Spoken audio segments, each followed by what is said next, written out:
Hello everyone. Today I got to see, or if you remember my review of The Green Inferno from Friday, then you're seeing this here today, and that is my review of Hotel Transylvania through. Oh, that was crap. I'm sorry.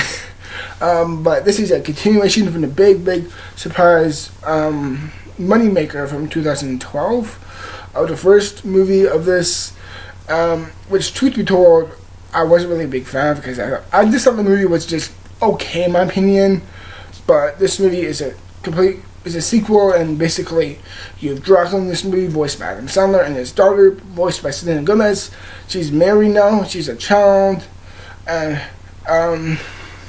like Dracula is basically trying to figure out, like, is he going to be a vampire or not, and basically goes on this big quest to figure out if his grandson is going to be essentially a vampire or not, essentially, and that he has to deal with his father, Vlad, being voiced by the great Mel Brooks.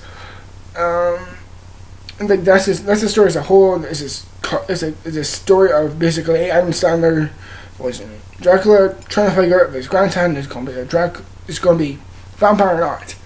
And I gotta say, this movie, it didn't really surprise me, but I thought I was decently okay with it.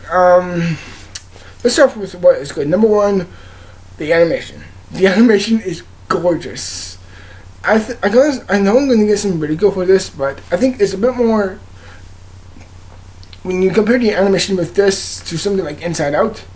Inside Out is a bit more cartoony, and therefore there's not much as detail in that as of this. There's more detail in this movie, but they're both greatly animated. The story I thought was pretty good. I thought the story, in my opinion, was really compelling. I liked it. I thought the direction where it was going, I thought was okay. I thought it was cute. There was a good amount of laughs. The voice acting was good, especially by Mel Brooks. In my opinion, he was great. He brought that really funny old guy. I have a feeling for it, and I thought it was really good. I haven't seen him in years, and he's good in this movie. I liked him. The music was beautiful. The animation was splendid. The comedy was really good. The movie, I thought, was really good. But I do have a fair bit of problems with this movie. Number one, I feel like the story of, it's just Dracula trying to find out if his grandson is going to be a vampire or not. Well, interesting. There's still not much to it, and it feels like there's not much meat on the bone with this movie. There's not much depth to it. There's not like a real antagonist. I do like it's just one simple journey, but it's like, you gotta have more than this. It's just not as interesting. You gotta have more.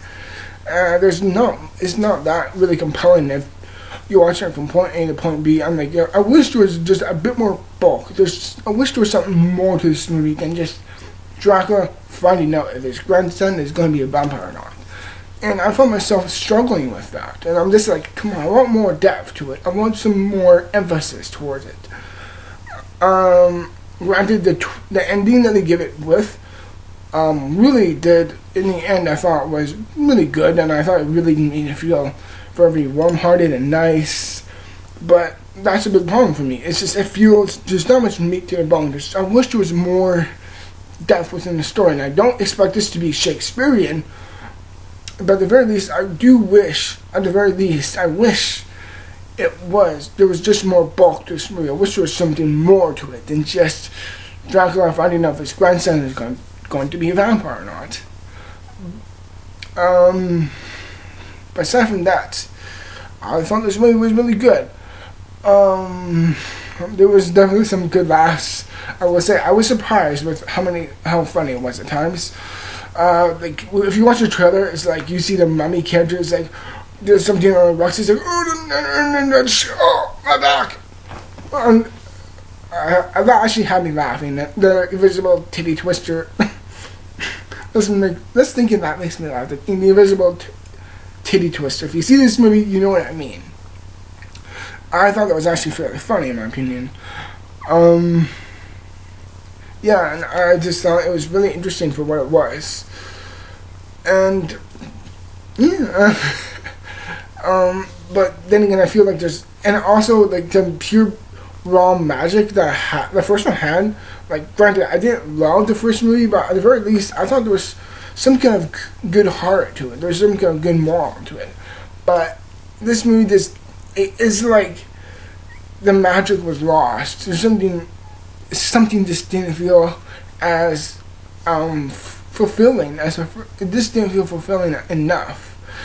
It was like a light dessert, if anything. It was like, okay, that was fairly good, but I wish there was something more to it. I wish there was something more to this film, and that's the thing I keep asking myself with this film. I wish there was something more to it. It was just more bite to it. It's like it has more bark than bite, essentially. And I thought, as an anime movie, I thought it was fine. And I thought, I'm gonna say that it's just okay. It's fine. This is a good movie. Just like with Inside Out, it's a good movie to bring the kids with. They will love it. As an adult, you'll think it's good. Granted, it's not gonna get critically praised like Inside Out, which I still personally not a big fan of Inside Out. Although I will say Inside Out is superior to this film. But in the end, yeah, like, I'm sorry to all the Inside Out fans. I'm just not the biggest fan of the Inside Out. I'm sorry. I just don't really love that film. But in the end, Hotel Transylvania 2 was a decent surprise for me, and I'm going to give it a 55%. That's my rating for Hotel Transylvania. Excuse me, I almost burped there. That's my rating for Hotel Transylvania 2, a 55%. That's my rating, everyone. I really hope you enjoyed my review of it, and I hope to see you all within the future for more videos. As always, thank you for watching. Click subscribe down below. Thank you for watching, and I'll see you in the future for more videos as always. Till then, I'm out. Goodbye. I love you.